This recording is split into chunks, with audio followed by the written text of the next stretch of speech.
श्री राधे कृष्णा। मैं सीमा दुबे आप सभी का अपने चैनल पर बहुत बहुत स्वागत करती हूं। आज हम चर्चा करने जा रहे हैं उमर खालिद की बेल ना होने पर किस तरीके से जेएनयू में फिर से हंगामा होना शुरू हो गया। यानी वहां के छात्र छात्राएं ऐसे ढपली ढोल मजीरा बजाकर और तालियां बजाकर आग जलाकर ऐसे लग रहा है कि कोई जैसे लोहड़ी का त्योहार होता है उस तरीके से ये प्रदर्शन कर रहे हैं। तो ये प्रदर्शन है या मनोरंजन है?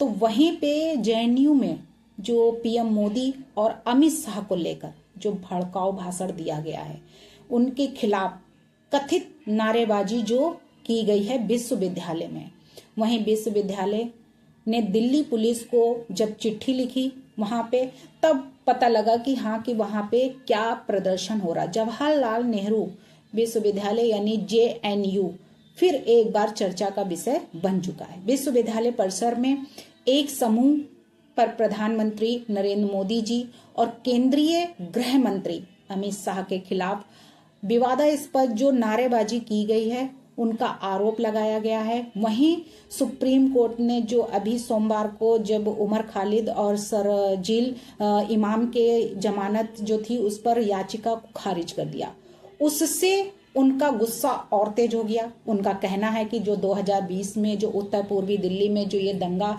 हुआ था उसकी साजिश जो की गई थी, इस केस में सुप्रीम कोर्ट ने जो निर्णय दिया है वो सही नहीं है। 5 लोगों को बेल और 2 लोगों के साथ बेइंसाफी क्यों ऐसा किया? तो जो वहां के जब ये रात में जब ये वहां पे नारेबाजी लगनी शुरू हो गई यूनिवर्सिटी में, तो वहां के जेएनयू के जो चीफ यानी सिक्योरिटी ऑफिसर जो थे उन्होंने तुरंत बसंत कुंज के पुलिस स्टेशन में जब एसएचओ को ये खबर दी तो वहां पे इस केस में ये एफआईआर दर्ज करने का निवेदन किया उन्होंने और ये कहा कि हाँ कि इसकी जांच पड़ताल की जाए, नहीं तो यहाँ पे कुछ ज्यादा कुछ हो सकता है। तो विश्वविद्यालय के चीफ प्रॉक्टर यानी तो उनको पत्र लिखकर इस मामले की जरूरी कार्यवाही के लिए उन्होंने मांग की। जो चीफ सिक्योरिटी ऑफिसर थे जेएनयू के उन्होंने खुद इस पर कार्यवाही की जो है वो डिमांड की। तो क्या वाकई में ये उनके जो इस तरीके से भड़काऊ भाषण दिए जा रहे हैं प्रधानमंत्री के लिए और गृह मंत्री के लिए, तो ये सिर्फ खालिद यानी कि जो जिसने इस तरीके से दंगा किया था, ऐसे भड़काऊ भाषण जो दिए थे उसके लिए इस तरीके से जनता यानी कि उसको कि उनको बेल क्यों नहीं दी गई, उनका ऐसा क्यों नहीं हुआ, यानी कि कितने लोग मारे गए थे। 53 लोगों की ऑन स्पॉट डेथ हो गई थी, 700 से ज्यादा लोग जो है वो घायल हुए थे। सोचिए उनके लिए नारेबाजी हो रही है तो क्या है, क्यों ऐसा किया? यानी कि विरोध प्रदर्शन करना और हेट स्पीच देना दोनों में डिफरेंस है।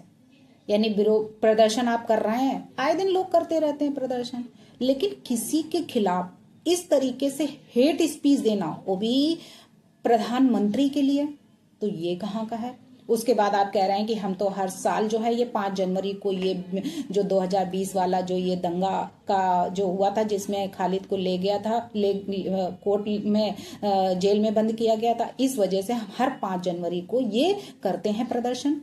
लेकिन प्रदर्शन करना अलग चीज है और किसी के खिलाफ ऐसे नारेबाजी करना, हेट स्पीच देना वो डिफरेंट। तो जेएनयू में जो नारेबाजी जो लगाई जा रही है मोदी जी के लिए और शाह जी के लिए कि कब्र खुदेगी, बीजेपी का दावा कि उमर सरजील के समर्थन में ये प्रदर्शन हुआ है, कांग्रेस बोल रही है अलग कि ये गुस्सा जाहिर किया जा रहा है, ये उनका तरीका है किस तरीके से गुस्सा जो है वो अपना निकालें, तो वो इसी तरीके से गुस्सा निकाल रहे हैं। और कैसे निकाल रहे हैं? तालियां बजाकर और जो है वहां ढपली बजाकर आग जलाकर, ऐसे जैसे लग रहा है कि वो प्रदर्शन नहीं कोई मनोरंजन कर रहे हैं।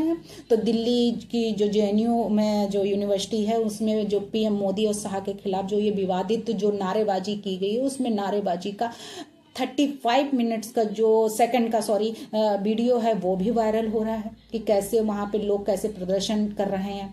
मोदी साहब की कब्र खुदेगी, जेएनयू की धरती पर इस तरीके के जो नारे लगाते जो लोग दिखे हैं, गाते दिखे हैं, बीजेपी का प्रदर्शन जो है वो खिलाफ किया जा रहा है। वहीं पे जो बीजेपी के भंडारी हैं उन्होंने जेएनयू के यह प्रदर्शन को उमर खालिद और शर्जील के समर्थन में जो कोर्ट ने समर्थन में हुआ है, इसलिए ये कहा है कि हाँ कि ये उनका ही जेएनयू के लोगों ने इसलिए किया। यह विरोध प्रदर्शन नहीं है बल्कि ये राष्ट्र विरोधी विचारधारा का प्रसार है।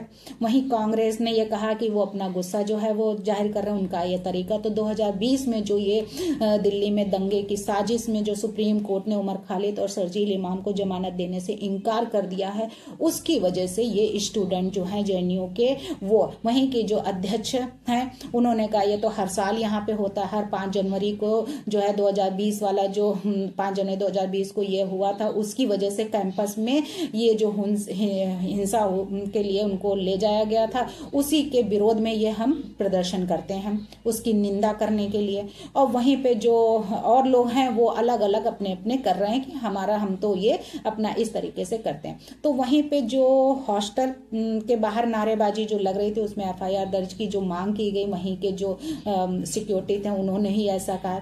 तो क्या वहां पे ये जेएनयू प्रशासन जो बोला कि ये कोड ऑफ कंडक्ट का जो है वायलेशन किया गया है, ऐसे नारेबाजी जो हुए वो लोकतांत्रिक विरोध के खिलाफ है, जेएनयू के कोड ऑफ कंडक्ट का उल्लंघन है करते हैं जेएनयू के लोग। वहीं पे ये कहा इससे सार्वजनिक व्यवस्था जो है वो भी बिगड़ती है, कैंपस की शांति व सुरक्षा माहौल को नुकसान भी पहुंचता है। सही बात है, वहां बच्चे पढ़ने आते हैं या नारेबाजी करने आते हैं। नारे स्पष्ट रूप से सुनाई दे रहे थे सभी को कि कितनी तेजी से ये नारेबाजी हो रही थी, जानबूझकर लगाए गए और बार बार दोहराए गए ये नारे जो उन्होंने लगाए हैं मोदी और अमित शाह के लिए, जिससे ये साफ होता है कि ये सोच समझकर यानी पूरी प्लानिंग के साथ में ये किया गया है। गलत काम था जो उन्होंने ये किया। ये अनुशासन, नियमों और यूनिवर्सिटी की जो कैंपस में शांतिपूर्ण माहौल की जानबूझकर अवहेलना की गई है। सोचिए, तो ये कांग्रेस का जो कहना है कि वो अपनी जो है वो गुस्सा जो है वो निकाल रहे थे। बीजेपी की तरफ से ये जब पलटवार आया कि ये तो सपोले हैं, बिलबिला रहे हैं, भाई निकल के आए। और वाकई में कि भाई इस तरीके से नारेबाजी करने वो अपनी गुस्सा कहाँ से निकालें, क्या करें। तो उन्होंने कहा गुस्सा निकालें, तो वही है कि अब क्या करें तो क्या करें। तो ये जो है उनके हैं, तो अब वो बिलबिला के बाहर निकल के आ रहे हैं। तो कांग्रेस के जो नेता हैं तो उन्होंने कहा कि जेएनयू में 2020 की जो दंगा हुआ था उसमें बड़ी साजिश जो है वो मामले में सुप्रीम कोर्ट के फैसले जो है वो खिलाफ है, उसका गुस्सा जो है वो निकाल रहे हैं। और इसके लिए जो है अगर ये हिंदू होते हैं तो शायद उनको छोड़ दिया जाता, लेकिन वे मुसलमान हैं, इस वजह से उनके साथ नाइंसाफी हुई है। सुप्रीम कोर्ट का फैसला जो है वो दुर्भाग्यपूर्ण माना है। तो वहीं पे जो दिल्ली के पर्यावरण मंत्री हैं उन्होंने क्या कहा कि ये जो भी हुआ ये अशांति फैलाएगा और वह जेल जाएगा जो भी ये ऐसा कार्य करेगा कि भाई जो शांति व्यवस्था भंग करेगा। वहीं जो ये अशांति फैलाने वालों को बिल्कुल बर्दाश्त नहीं किया जाएगा। दंगा करने वालों की जगह जो है वो जेल में ही होती है, लेकिन जो टुकड़े टुकड़े गैंग और ऑफिस जो है इसका बन रहा है जेएनयू में, मैं टुकड़े टुकड़े गैंग से ये भी कहना चाहता हूँ, जो केंद्रीय मंत्री हैं उन्होंने ये बात कही कि जो लोग भी उमर खालिद और शर्जील इमाम जैसे लोगों का समर्थन करते हैं उन्हें पाकिस्तान समर्थक भावनाएं रखी हैं उन्होंने अपने अंदर, और चिकन नेक कॉरिडोर को अलग करने की बात की, वे देशद्रोही हैं। यानी कि जिन्होंने पाकिस्तान समर्थक भावनाएं जो उनके माइंड में हैं, वहीं चिकन नेक कॉरिडोर को अलग करने की जो बात अपने माइंड में बसा कर रखे, तो वो देशद्रोही ही हो सकते हैं और कोई हो ही नहीं सकता। तो 50 सालों में जो देश में इस तरह के नारे 100 बार लगाए गए हैं, इस तरह के नारे नहीं लगाए जाने चाहिए। नारे लगाते समय उन्हें बहुत सावधान रहना चाहिए कि हाँ कि ऐसा नारा लगाना ये देशद्रोही है, ऐसे नारे वाकई में नहीं लगाने चाहिए कि किसी को जो है प्रदर्शन आप करिए, लेकिन हेट स्पीच मत दीजिए। तो कुछ लोग जो हैं इस प्रकार से देश में जो ऐसे नारे लगाते हैं वो क्या है कि वो देश विरोधी, धर्म विरोधी नारे लगाते हैं। वे अफजल गुरु के लिए भी नारे लगाते हैं, सुप्रीम कोर्ट के फैसले के खिलाफ, आतंकियों नक्सलियों के समर्थन में नारे लगाते हैं। लेकिन इनके नारे बस नारे तक ही सीमित हैं। यह बस उनकी छटपटाहट है और कुछ नहीं है। तो क्या वाकई में जेएनयू में जो मोदी विरोधी नारेबाजी हुई है या यूनिवर्सिटी में इस तरीके के नारे लगाना क्या सही है कि वहां बच्चे माँ बाप कैसे पढ़ने के लिए भेजते हैं, लेकिन वहां पे बच्चे किस तरीके से ऐसे विरोधी नारे लगाते हैं अपने ही प्रधानमंत्री के लिए, अपने ही गृह मंत्री के लिए। कहते नहीं है जहां का आप खा रहे हैं, जहां पे आप रह रहे हैं ऑस्ट्रेलिया में, उन्हीं के खिलाफ आप अपने नारेबाजी कर रहे हैं। सोचिए, बाहर देखिए, पाकिस्तान का हाल देखिए, तालिबान का हाल देखिए, ईरान का हाल देखिए, क्या हो रहा है। हिंदुस्तान में सुकून से रोटियां खा रहे हो, सुकून से पढ़ रहे हो, लेकिन वो बर्दाश्त नहीं है। उसके लिए अपने ही प्रधानमंत्री बांग्लादेश में देखिए क्या हो रहा है। तो आखिर क्या करना चाहते हैं? शांति व्यवस्थाएं क्यों भंग करना चाहते हैं? सहयोग देना चाहिए कि आपके यहाँ भारत ऐसा देश है जहाँ पे इतने अच्छे से आपको सुविधाएं मिल रही हैं, सब कुछ आपको फ्री में मिल रहा है। खाने के लिए जो आटा है, ये है, कोरोना टाइम में देखिए कितना जो है फ्री में मिला। सोचिए कितनी सुविधाएं दी गई, उसके बावजूद भी आपको ये सुविधाएं अच्छी नहीं लग रही, फ्री का अच्छा नहीं लग रहा है। तो फ्री का केजरीवाल जो दे रहे थे वो सबको थोड़े दिन अच्छा लगा, लेकिन बाद में उनको समझ में आया ये बिजली पानी जो फ्री में दे रहे थे उसके पीछे कितना बड़ा मकसद उनका था, शीश महल बनवाने का। तो पीएम मोदी के लिए जो भड़काऊ भाषण दिए गए हैं उसमें मोदी पीएम ऐसी नारेबाजी पद का अपमान है। उनके लिए विरोध करने का हक तो है, लेकिन सलीका होना चाहिए कि हाँ कि उनको कैसी नारेबाजी करनी चाहिए, कैसे प्रदर्शन करने चाहिए। कॉलेज यूनिवर्सिटी पढ़ाई के लिए है, राजनीति के लिए नहीं है। इसलिए आपको वहाँ पे पढ़ाई करनी चाहिए, न कि किसी तरीके की नारेबाजी। लगभग 2 घंटे तक कैंपस में अराजकता फैली रही, जिसमें जेएनयू स्टूडेंट यूनियन की अध्यक्ष सहित कम से कम 28 लोग जो है वो घायल हुए थे। 5 जनवरी 2025 की बात बता रहे हैं जब हिंसा भड़काई गई थी। सोचिए, पत्थरबाजी हुई थी, नकाबपोश जो है लोगों ने कैंपस में कैसे घुसकर 3 हॉस्टलों में छात्रों को उनको निशाना बनाया, उन पर लाठियां, पत्थरों और लोहे की छड़ों से हमला किया था। निवासियों को भी मारा जो वहां के पास आस के लोग रह रहे थे। खिड़कियां, फर्नीचर, निजी सामान ये सब तोड़े। और उनके लिए आप बताइए, नारेबाजी कर रहे हैं कि हाँ कि क्यों हुआ, क्यों ऐसा करा जा रहा। तो उनके जो सुप्रीम कोर्ट ने दिल्ली दंगे के आरोपियों को शर्जील और उमर की जमानत नहीं दी, तो ये हो रहा है। बताइए क्या है, ये कैसा जमाना आ गया।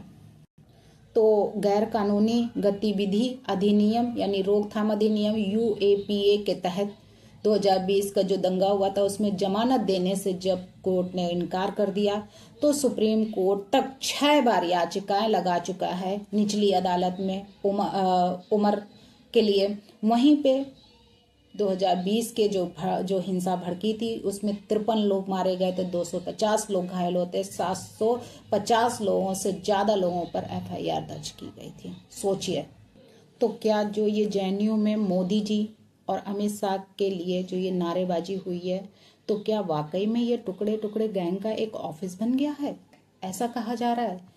तो क्या वाकई में ये जो वहाँ पे पढ़ाई करने के लिए आते हैं, ना कि राजनीति करने के लिए आते हैं, तो क्या ये उन पर सूट करता है कि हाँ कि ऐसी नारेबाजी उनको करनी चाहिए। तो सिर्फ और सिर्फ कल जो कोर्ट ने ये याचिका को खारिज कर दिया, उस पर इस तरीके से प्रदर्शन करना क्या इन बच्चों को शोभा देता है? 2020 में इसी दिन जेएनयू में के परिसर में हिंसा हुई थी, जिन्होंने जोर देकर कहा था कि नारों का किसी व्यक्ति विशेष से कोई लेना देना नहीं है, बल्कि यह पूरी तरह से एक वैचारिक विरोध है। तो क्या उमर खालिद और जो शर्जील इमाम है उनको जमानत नहीं मिली क्योंकि वह मुस्लिम है, ऐसा कहा जा रहा है। अगर वो हिंदू होते तो शायद उनको मिल जाती जमानत। तो ये जो बोला गया है कि हाँ टुकड़े टुकड़े गैंग की साजिश का करार दिया है, इसलिए कहा जा रहा है क्योंकि वो हिंदू नहीं है। तो ऐसी बातें बोलकर क्या वो क्या कहना चाहते हैं?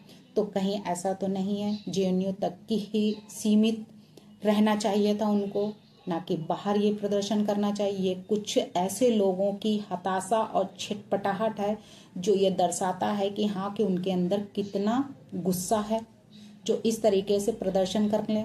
लेकिन उनका कहना है कि वो हर 5 जनवरी को ऐसे प्रदर्शन करते हैं।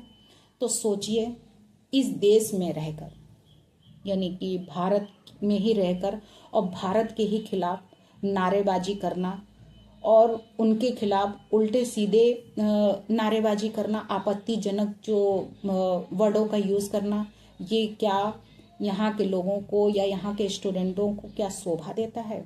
ऐसा करना क्या उनके लिए उचित है? उनको अपने भविष्य के बारे में सोचना चाहिए, ना कि इसमें अपना समय बर्बाद करना चाहिए। तो अब इस तरीके से नारे अपने ही प्रधानमंत्री के लिए देना ये सही नहीं है, उनको सोचना चाहिए। इसलिए वहाँ के यूनिवर्सिटी के ही लोगों ने खुद ऐसा करने के लिए कहा कि एफआईआर दर्ज की जाए और यहाँ पे ऐसा ना हो कि कुछ बड़ा हो जाए, इसलिए कार्रवाई शुरू कर दी जाए। सोचिए, उनको खुद ये डर था कि क्या हो जाएगा, इसलिए उन्होंने खुद समय पर उनके खिलाफ जो है कार्रवाई करने की डिमांड की। तो उनको खुद समझना चाहिए कि वो भी सुधर जाएं और ये सोचे कि अगर किसी ने गलती की है तो उसको उसकी सजा मिल रही है, अगर गलती नहीं की है तो एक ना एक दिन वो बाहर निकल के आएंगे। उनको भी सब्र करना चाहिए। भारत माता की जय। वंदे मातरम। जय श्री